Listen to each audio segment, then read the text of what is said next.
tratamento do câncer de pele. Então a gente vai entender agora o que provoca esse tipo de câncer e por que os índices, infelizmente, aumentam a cada ano. Então eu vou convidar para conversar comigo sobre isso o médico dermatologista Fabiano Pacheco, que é membro da Sociedade Brasileira de Dermatologia, seção Rio Grande do Sul. Oi, doutor, muito boa tarde para você. Bem-vindo ao Conexão RS, obrigada pela tua participação. Doutor, conta pra gente, o sol é o maior vilão, a gente pode dizer, né? Olá, Bruna, que bom estar com vocês. E realmente o sol é considerado o grande vilão quando a gente fala em câncer da pele. E me conta uma coisa, doutor, o sol, nessa época do ano, quando a gente fala de verão, claro, o sol parece estar mais intenso, a gente tem essa impressão, né?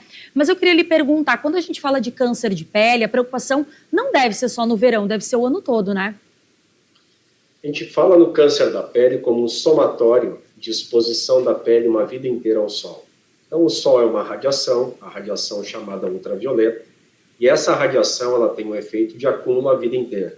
Então, se eu pensar, mesmo o sol do inverno, por poucas horas ou poucos minutos durante uma vida inteira, isso vai se somar ao nosso sol do verão, o sol do nosso lazer, o sol da nossa praia, do nosso descanso.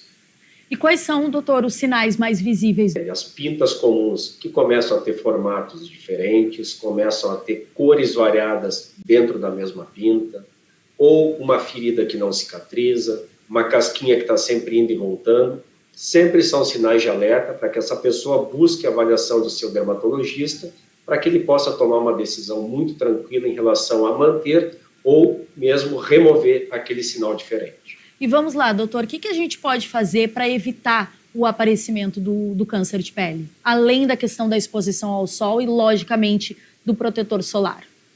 Então, basicamente, o que nós pedimos? As pessoas têm que tentar evitar o excesso de acúmulo de sol.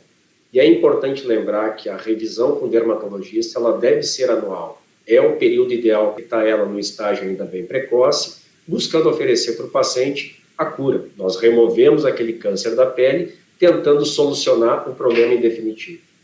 E tem, doutor, algum exame que possa detectar, um exame específico, digamos assim, além dessa avaliação visual do profissional, do dermatologista? Tem algum outro exame que o senhor recomenda que as pessoas façam?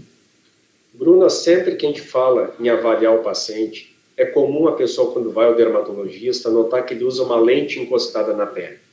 Aquela lente que nós chamamos de dermatoscópio é uma lente que nos permite avaliar a parte mais interna do sinal. Então eu deixo de observar aquilo que é o formato, a coloração, e eu tento observar a estrutura daquela pinta. Então se consegue, com essa avaliação do dermatoscópio, dessa lente, uma capacidade maior de tomar uma decisão se aquele sinal ele tem uma alteração ou não. Então é uma rotina habitual. Todo dermatologista no consultório faz essa avaliação bem específica. Doutor, falando a respeito do protetor solar, do uso do protetor solar, né? A gente tem várias marcas no mercado, mas a nossa ideia aqui é entender o fator de proteção ideal para cada tipo de pele, para cada cor de pele. Qual é o ideal? Porque principalmente as mulheres, né, gostam sim de ficar com aquela marca do sol, enfim, mas muitas vezes usam aí um fator muito baixo de proteção. Queria que o senhor nos desse uma sugestão mesmo, uma indicação quanto a isso. Como escolher esse fator de proteção? Bruna, recomenda. Pais também, né? Criança naquele olho do sol ao meio-dia. A gente vê muitos pais que fazem isso, a criança sem boné, muitas vezes sem uma blusa ali com proteção. Nessa idade também já é preciso se preocupar, né? Desde sempre. O somatório do sol ele vai começar desde a infância. Então a criança precisa um cuidado especial. Mas pensando na questão de que horário é o melhor horário. O sol é chamado ultravioleta, ele é dividido em ultravioleta A e B. O ultravioleta A, ele existe desde o momento que o sol nasce até a hora que o sol se põe. Então, 6 horas da manhã até o final do dia. E a radiação ultravioleta B, que é considerada muito importante na indução do câncer da pele, ela vai se concentrar naqueles horários próximos ao meio-dia. Então, por volta das 10 até as 15 horas em geral. Então, o ideal é tentar, se possível, evitar a concentração da exposição nesse horário de sol mais forte. Entendendo, toda exposição solar vai somar. Então, não há como eu dizer, pessoal, pode ir para o sol em tal hora que é seguro. A gente tem que pensar com bom senso, com equilíbrio, que é o que vai nos reger a vida inteira. Com certeza. E claro, né, doutor, reaplicar o protetor após é importante. Muitas vezes a gente esquece do couro cabeludo, mas também a pele também é uma parte importante, né, doutor? E lembrar também da roupa protegendo o corpo, do óculos escuro, de procurar um guarda-sol quando possível. Se na praia existem árvores por perto, então nós tentamos sempre sugerir números mais altos e vão ter um tempo de reaplicação mais extenso. Então seria o indicado de 50 para cima, dentro dessas características da criança. Minha preocupação sempre com o spray, Bruna, está no momento da aplicação. Vamos pensar litoral gaúcho, nordestão batendo. A pessoa pega aquele spray, aplica, metade do spray vai sumir, não vai nem saber que foi aplicado. E algumas vezes a pessoa tem a impressão que está protegida e se dá conta horas depois que aquele protetor não foi aplicado adequadamente.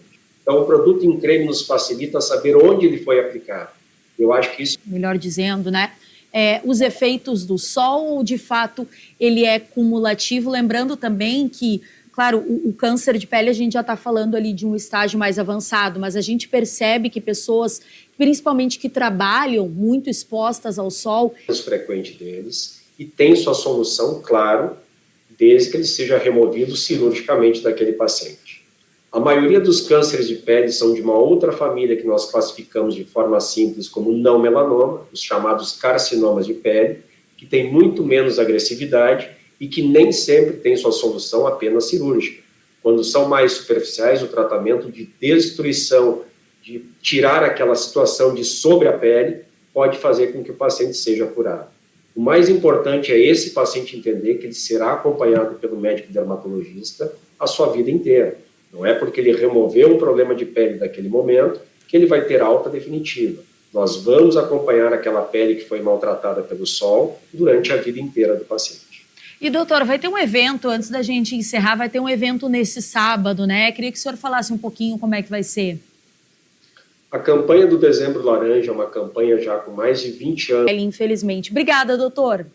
Eu que agradeço a presença e a oportunidade de poder explicar isso tudo para vocês. Um grande abraço a todos.